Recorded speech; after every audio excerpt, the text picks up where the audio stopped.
So the first question for tonight is, Dear Ajahn, I think getting what we want does not create happiness. In fact, the peace created by cessation of craving is perceived as happiness. That temporary cessation does not last long. Mind craves for the next thing. Developing wisdom to understand craving as soon as it is created and knowing the three natures of craving is the solution.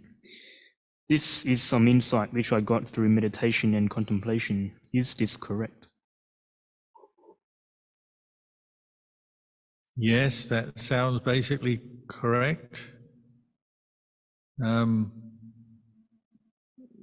when you get what you want, if you get what you want and your mind is still ignorant and attached, then craving just continues on. It'll arise probably immediately. It may manifest or arise slightly differently. So you get what you want, but then you have the craving of wanting to keep what you've got or hold on to it, or the fear of losing it. And it's still craving, it's just slightly different, way it comes in. And then of course, once you've consumed what you want and what you got, then you're back to square one. You've got to look for it again. So all the things we consume every day, we're in a consumer world, aren't we? We keep consuming, and if we're not aware and not insightful enough, well, craving is just stimulated all the time.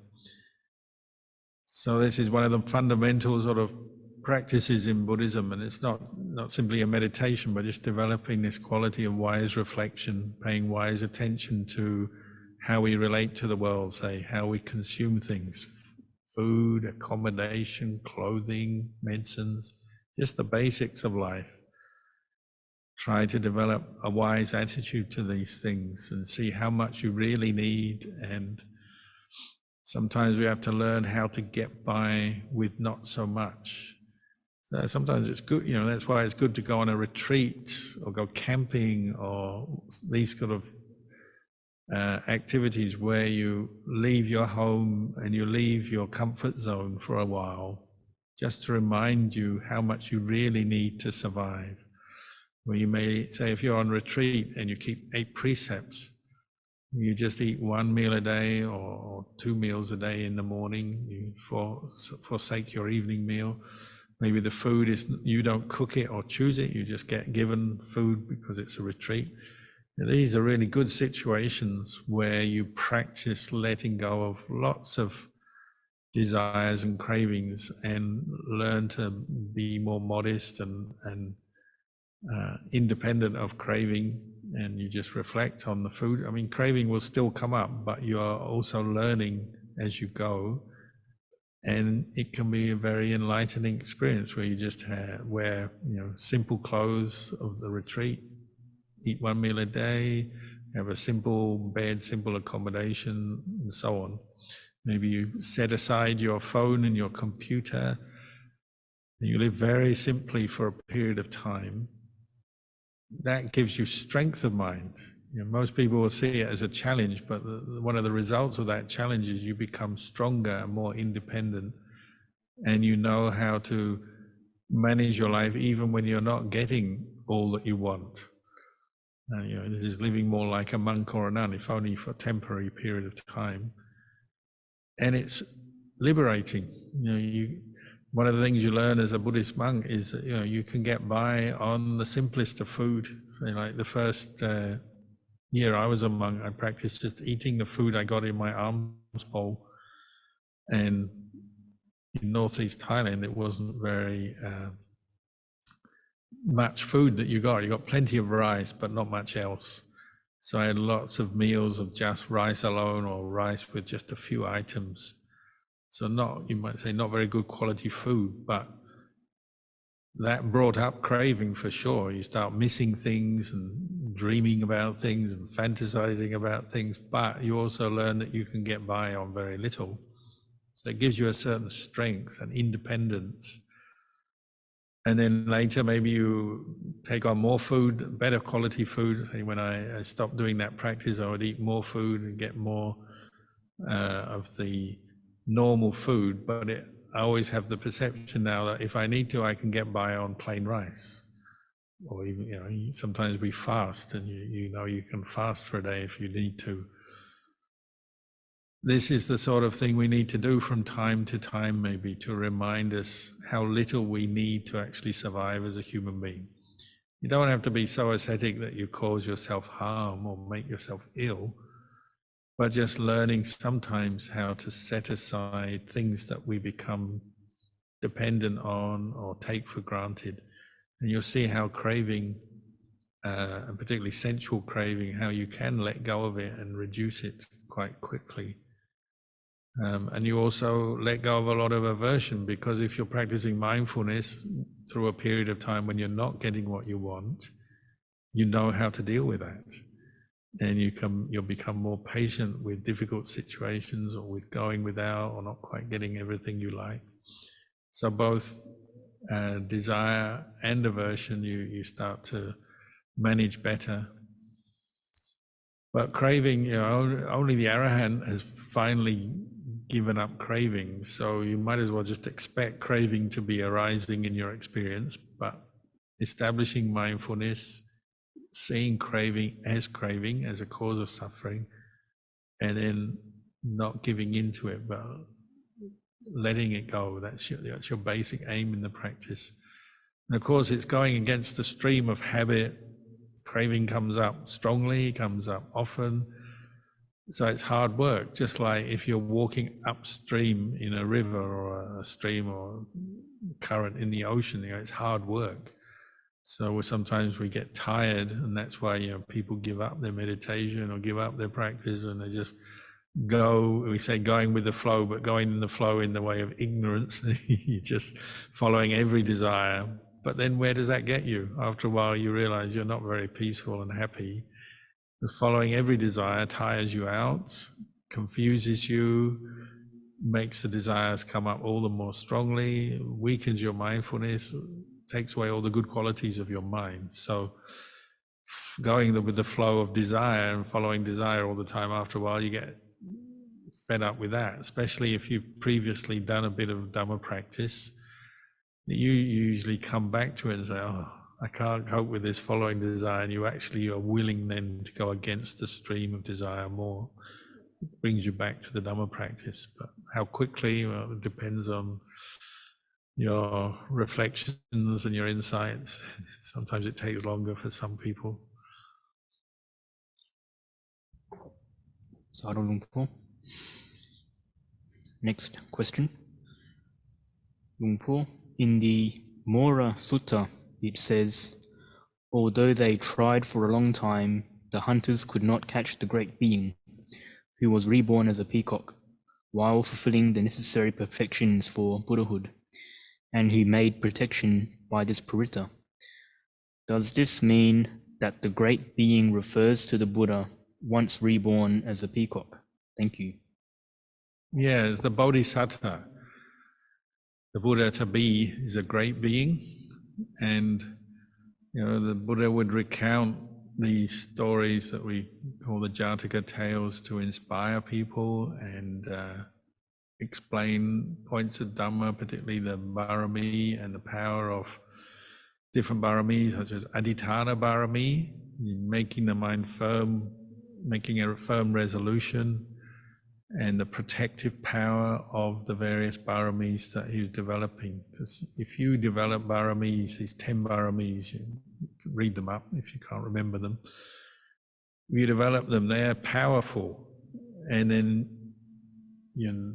just the words that the Buddha said have a certain power to them. Why do we remember the words of the Buddha today? So many of them in such detail. It's because they're powerful, because they're true. And this is the one thing, the quest of the Bodhisattva is to attain truth, not just for themselves, but for all beings, to reveal the truth or the Dhamma to everyone. There's a certain power to that. So whether the Buddha was an animal, a bird or a monkey or an elephant, whatever, or a human. And in a human, the Buddha could be poor, rich, king, soldier, farmer, whatever. Whatever the Buddha was doing, there was a certain power and truth. And he would sometimes say, by this truth, may obstacles be overcome, may I be free from suffering, may I be protected, and so on. And it's just pointing to the power of truth. Which is something people often forget or don't realize, because our world and our attachment to the world is so fake.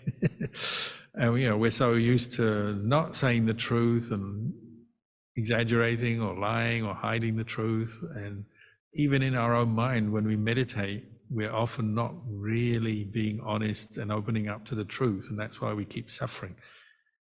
Because the more we practice mindfulness and reveal greed, anger, and delusion to ourselves, we'll see, oh, these are the cause of suffering, these are to be abandoned. But half the time we're kind of lying to ourselves and hiding these qualities.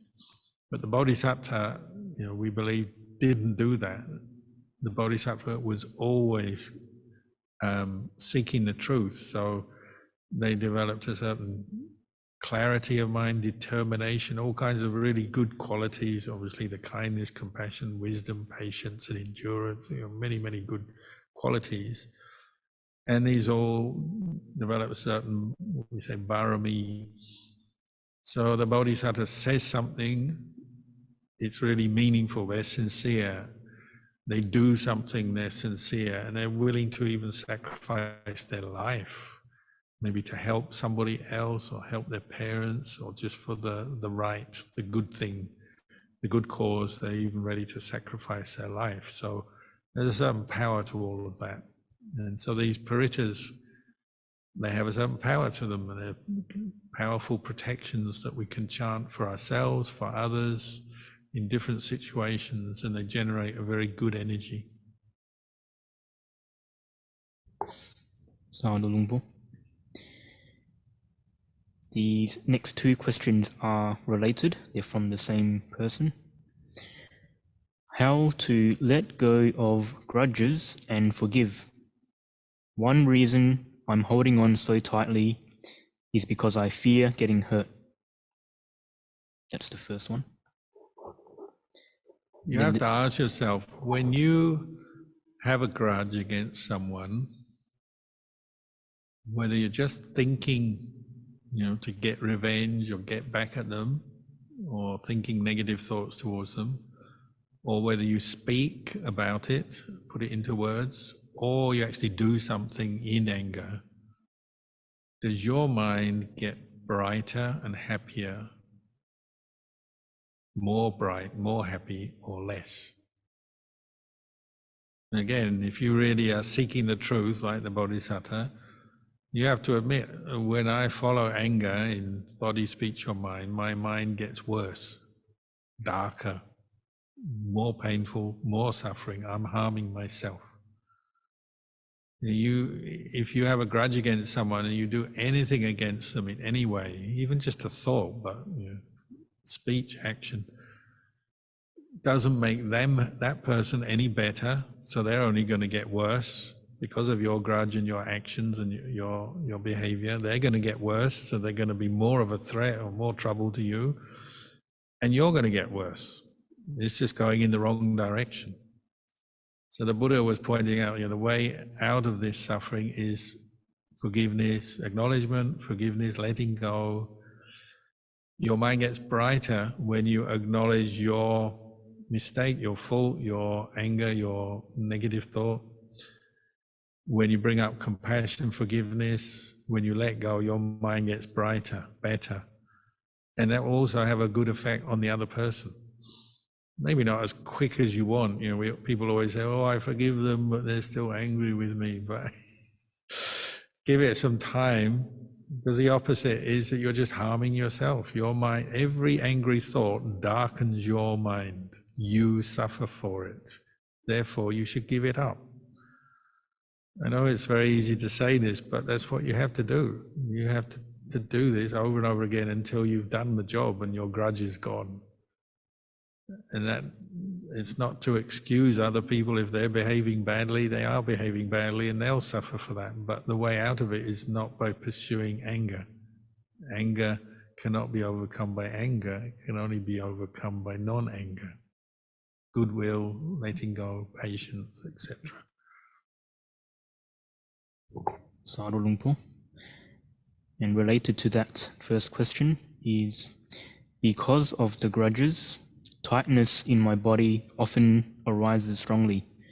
Should I just watch it or apply metta?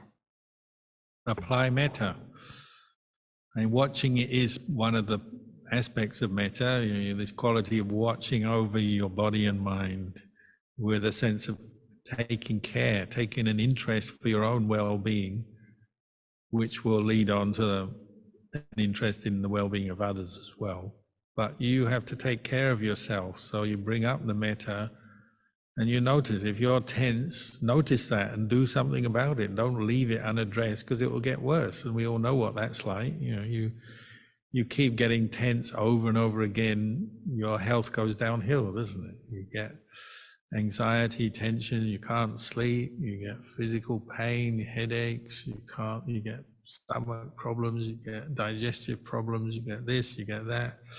It only gets worse if you don't do anything about it. So you bring up the metta, the sense of taking care of yourself. And if you really want to develop that well, then practice some mindfulness and meditation, because you'll be much more sensitive to yourself and you'll notice things quicker and you'll notice where you need to change your thinking, let go, relax a bit. So keep working on bringing up the mindfulness, the goodwill, and out from that start, you then also develop it towards other people as well. Sadhu Luang Por. Next question goes, are the monks' 227 rules useful for lay people to keep as well?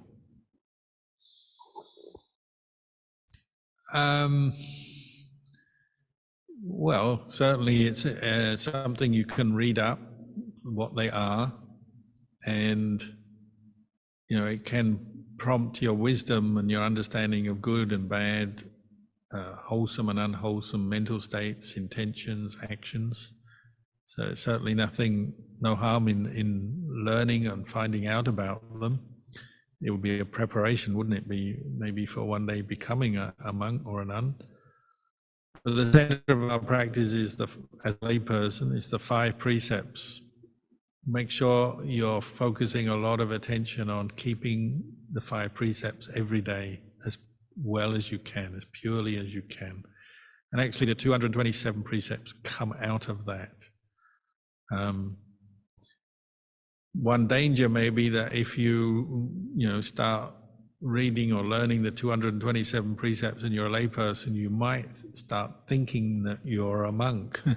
It has happened before. People sort of become deluded that they're some kind of lay monk, and you still have to be aware of the fact if you're a layperson, you're a layperson. You're not a monk, but it's a good preparation to becoming a monk or a nun. Nothing wrong with that. But the 5 precepts, just center your practice around them, getting the 5 precepts really established so they're just normal for you. Your mind is just normal, not killing, not stealing, not doing acts of sexual misconduct, not lying or abusing others through your speech, and not drinking, getting drunk, taking intoxicants. Just get to the point where that's just normal for you. That's a very good start. And sometimes take the 8 precepts is also a very good start, and the 227 precepts again come out of the 5 and the 8 precepts. So from time to time keep the 8 precepts when you can, and that should be good enough, I think, for if you're a lay person. That's good enough for your practice. You'll progress from there. Sadhu Luang Por. Another question. Dear Ajahn, in quotes, perceive repulsive in the unrepulsive, or perceive unrepulsive in the repulsive. Is this applicable to mindfulness of body? How to apply this in daily practice? Well, really, the only ones who really can do that well are arahants. And they're very adept at looking at things from different angles and being unattached to perceptions. But we can practice it as well. So seeing the repulsive in the unrepulsive. So, I mean, investigate that phrase. What does it mean? Well, maybe there's something that you see as attractive or unrepulsive, and ask the question, is there anything in this that is repulsive? So say, like, just food. You see a plate of food, whether it's at shop or at home. If it's freshly cooked, it's warm. In the cold weather, warm food is attractive. It's fresh, it's warm, it smells good, looks good. That's all attractive. Is there anything you can see in this that's unattractive? Well, you know for sure if you leave that food to settle long enough, eventually it will become cold, tasteless, may even go moldy or go off. It's one reflection. Or the food, as soon as you put it in your mouth and it mixes with saliva, the attractiveness disappears and it becomes unattractive. If it goes into your stomach, it mixes with stomach juices, it becomes vomit, and nobody likes vomit. So very quickly, the unattractive becomes obvious. So it's that way of reflecting on things, looking at your own attachments and attachments to different perceptions and questioning them and seeing things from different angles. Is there something beautiful in the repulsive? Well, there can be. You may see somebody, like I used to look after Ajahn Chah, who we considered to be an arahant. That is something beautiful in the sense that a person with a mind that is completely free from greed, anger, and delusion. They have perfect wisdom, compassion. That's something desirable. But then he still had a body.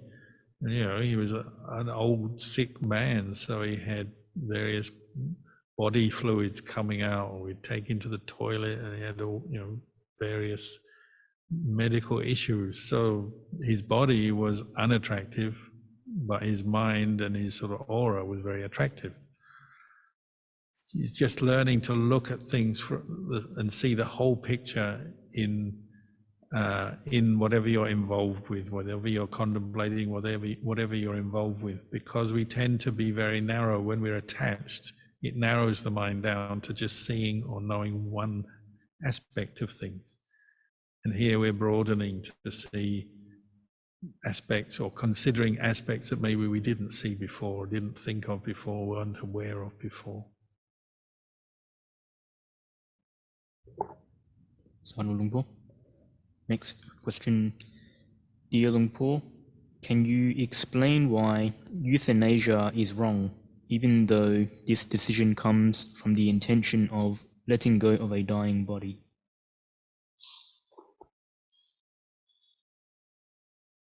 Well, if you're really letting go of a dying body, you don't have to kill it off. You just let go and let it die by itself. You don't actually have to do euthanasia, do you, if you truly let go? It's a big topic, and when you discuss it, people always bring up these sort of hypothetical situations and generalizations, so it can be quite a big topic to discuss in a short, just one question. But generally speaking, the Buddha encouraged us to value life, keep the first precept, not kill, value life, and see your body as a vehicle for your mind to reach Nibbana. So you want your vehicle to keep it going, don't you? Like a car, you want your car to be working so you can drive places. You want your body to be working, keep it going so you can practice the Dhamma. And even if you get very sick or you're elderly, close to death, you can still practice the Dhamma. And somebody who's practiced the Dhamma, has strong faith, practiced mindfulness, cultivated the Eightfold Path through their life, usually they agree with this point that, the way to deal with old age, sickness and death is not by just ending life because it's too painful or you feel like it's meaningless. You don't think like that. You think, how do I practice with this situation? How do I maintain my mindfulness, my sila? How do I contemplate to let go of mental defilements in this situation right up to the last moment of consciousness? So generally speaking, that's the attitude and the view you develop through your practice, and you just keep that going. And one thing I noticed is that people, obviously practicing the Noble Eightfold Path doesn't make you immune from old age, sickness and death. It just means you develop skills to deal with it. So you may get very sick at the end of your life and have a miserable condition of illness or injury, and everyone looks at you with sympathy and you might be in pain, and it may be like that, but maybe the mind is okay with that. It doesn't think in a way like, I've got to end it. Maybe you can turn it all into the practice, or maybe just the goodness of the practice sorts things out. So you see this with I've seen this with a few monks, excuse me. They're very weak, in pain.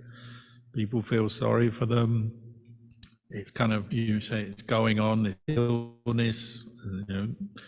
Maybe that might be a point where some other person might think, oh, that should just end it all. But the good karma they've made means that when the time comes, their health just deteriorates and they die quite naturally in their own way, and they don't have to consider euthanasia. So many times I've seen that happen, that things seem to sort themselves out through the goodness of their practice, without them having to make those decisions. And I know there are always different situations people bring up, say, well, what about this, what about that? So maybe have to leave that for another day, those kind of discussions. But generally speaking, you practice till the last breath. That's your aim. Maintain mindfulness, contemplate the three characteristics, keep your precepts, recollect the Buddha, and that should take care of it. I trust in that. I don't know, maybe you could say I'm deluded, but I trust in that. That will be good enough. Euthanasia, I won't have to think about that. I don't know, it hasn't happened yet, so let's see. Sadhu Lumpur. Another question. Dear Ajahn, should one practice a super meditation by oneself if one has no experience? The benefits are great if one succeeds, but what if one did not do it properly? Thank you, Ajahn, for your advice. Well, it's like everything in life, and Buddhism is no different. It's good to get advice. So you have a mentor or a teacher or a Kalyana Mitta, someone else who's done it first that you can refer to would be good. Someone that you can ask questions from when you need to, who can give you advice, who's done it already, so they know some of the pitfalls, they know what to expect, they know how to help you progress, what the benefits are. It's good to have a teacher. And nowadays, you can get teachers through many means, through travel, but also online and so on. So a teacher is helpful. Be aware that you have to keep your mind in a wholesome, good state as you do it. And so if you are becoming depressed, grumpy through this contemplation of the body, well, notice that and maybe back off a bit and develop more loving kindness or other meditations and practices that bring up some joy and relax you. So just be aware that there is that possibility, of course. The other thing is just go gently. So most people will do it for short periods of time. They find it hard to do it. You can't do it all day long. But what you can do, even as a new person to this practice, is just start noticing things in a very gentle, natural way. So like, every day you might have a wash or a shower. You notice the fact that your body smells if you don't wash it. Notice your body when you go to the toilet. Notice how you spend time cleaning up and washing clothes, cleaning the place you live, your bed and places like that, because you're constantly dirtying things. You can do it in a very natural way. It doesn't have to be, intense meditation on a corpse or something. There may be a time for that, but also a super is just noticing the unattractiveness, like I was saying with food. You eat food, there's always leftovers, there's scraps. You put those scraps in the bin, bins always smell. We have a big skip here at the monastery, and when you go to empty the rubbish, you open the skip, it really smells because it's full of waste food, and that's what happens to food. And that's the same with your body. Your body makes things smell. Or once in a while we get a truck coming to pump out the sewage from the septic system. It smells and it looks awful. All you have to do is just go and look at that and acknowledge it. Oh, there's this side of life.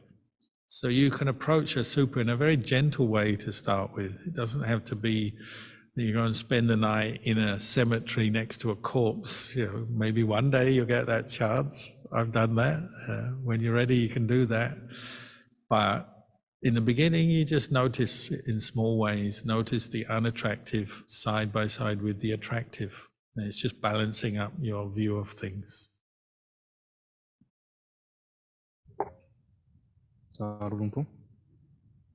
Another question. Dear Lungpo, I don't have much activities after going to work. I don't watch TV or do anything stimulating. However, I find I am lost of energy, feel super tired every day, physically and also psychologically. Then during the weekend, I do and eat whatever I want. I feel energy come back and feel happy. How to make a balance between reducing or reduced desire and relaxing psychology? Thank you very much. Well, it's totally understandable. If you go to work, you come home, you feel tired. That's normal. You've used your body and your mind all day long. So that's why I often encourage people to do a bit of meditation first thing in the morning before they go to work. It doesn't have to be so long, minimum I'd say 10 minutes.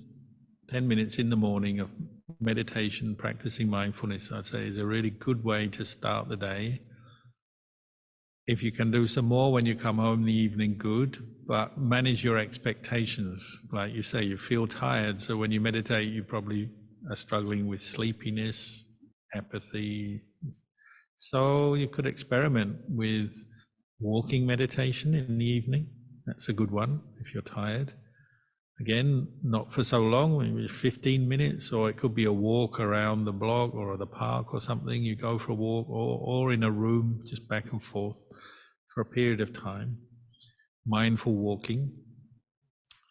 Another one, chanting. Chanting, following chanting books and chants, suttas, reflections is another good way to deal with tiredness, but practice mindfulness. So try and get into a regular practice, even on a weekday if you're working, do a bit in the morning, do something at night. Maybe on the weekend, like you say, you relax, you do different things that relax you and you feel more energized. Well, do a bit more or longer meditations on a weekend because you've got more free time. And of course, listen to Dhamma. And listening to Dhamma, you can do even when you're tired. You can lie down and listen to Dhamma, or sit in a chair and listen to Dhamma. Best of all would be to sit meditation and listen to Dhamma. But if you're finding you're too tired to do that, well, just sit in a chair or lie down and listen to Dhamma. That's another very vital practice. Read or listen to Dhamma regularly. And getting into good routines helps over time. And just keep up the wholesome inputs into your practice, even if just for short periods of time. If you're tired, okay, you just do a short meditation, but try and keep it up regularly. Sadhu Luang Por. Next question. If someone unintentionally harms someone else deeply, will they get bad karma?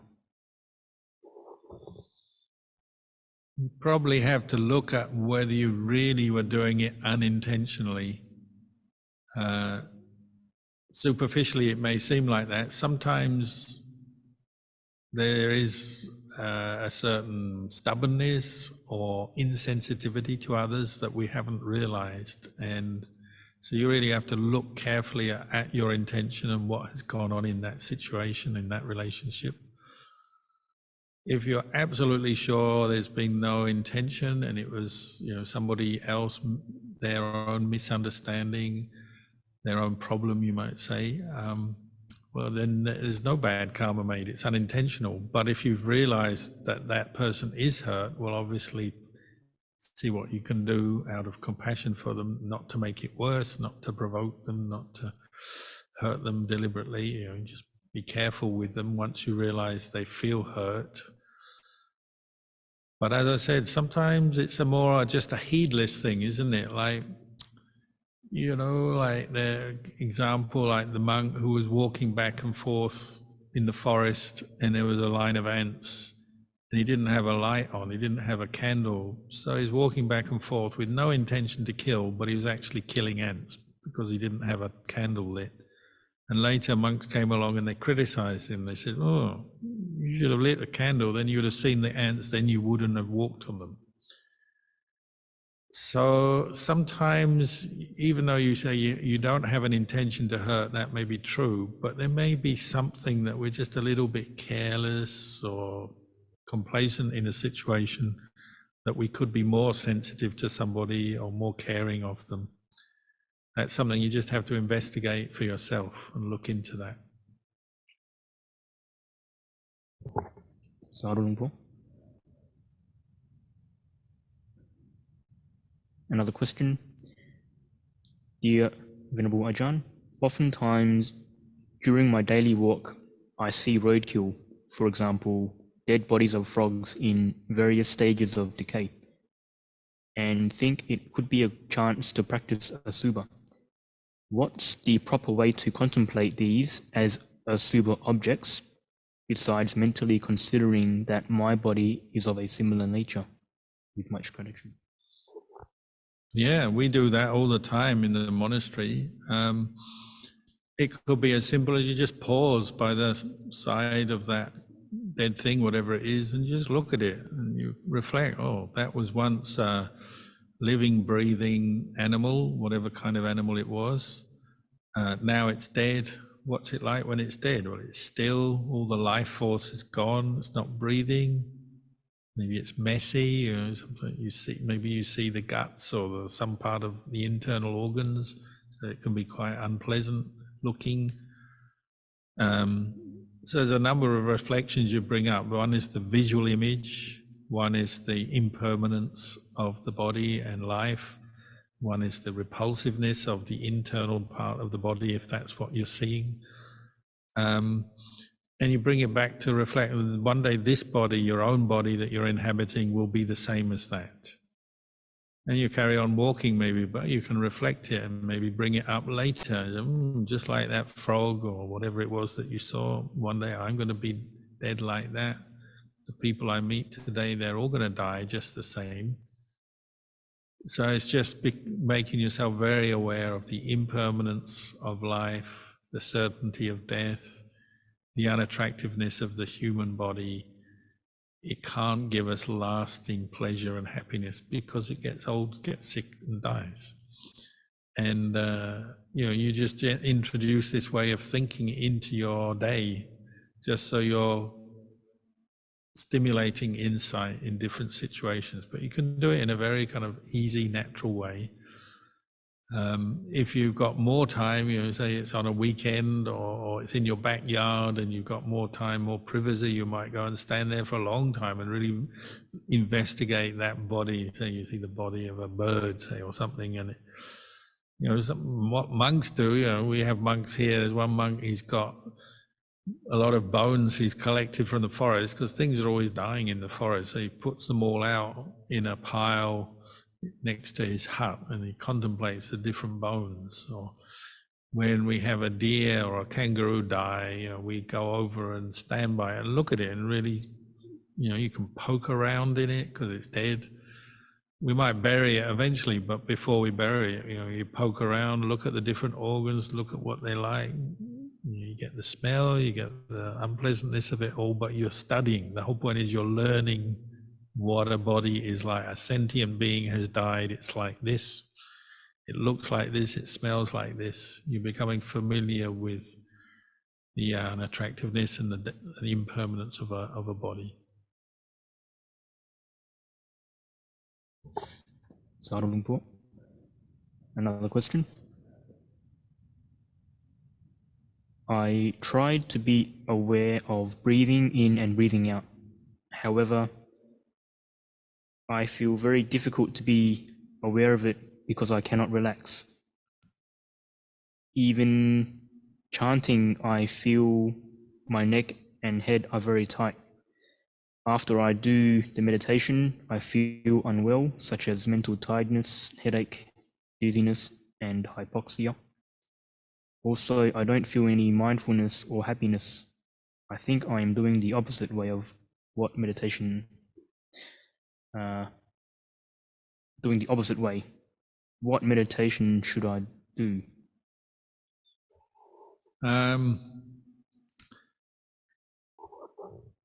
I would experiment with doing more of the Brahma Viharas as meditations. So that's metta, karuna, mudita, upekkha, goodwill, compassion, sympathetic joy, equanimity.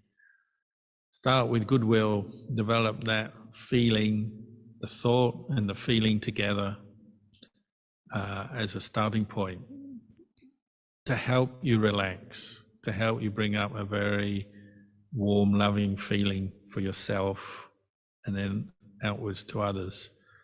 And experiment, try it when you're walking, try walking meditation. How do you feel doing a bit of walking meditation? Try to walk in a very relaxed way, consciously relax and just enjoy your walk back and forth, or even go for a walk, but bring up the thought of loving kindness as you do it. If you're sitting, see how you can sit and bring up the thought and the feeling, the emotion of loving kindness. So maybe set aside the breath for a while and don't try striving for anything. What you've just described has got a physical symptoms, and the tension indicates you've probably got slightly the wrong attitude. You're trying too hard, trying to control your mind, trying to make your mind do something or force the mind in some way, and you're getting reactions. So it sounds like you need to adjust your approach, I'd say. And a good way to adjust is just bring up the thought of loving kindness and work on that for a while. Just keep returning to that, reminding yourself to relax, reminding yourself to let go, have a good conversation with yourself so that you've got the right attitude, and just see how you can relax your approach and see if that brings any good results. Sadhu Lumpur. Are there any more questions?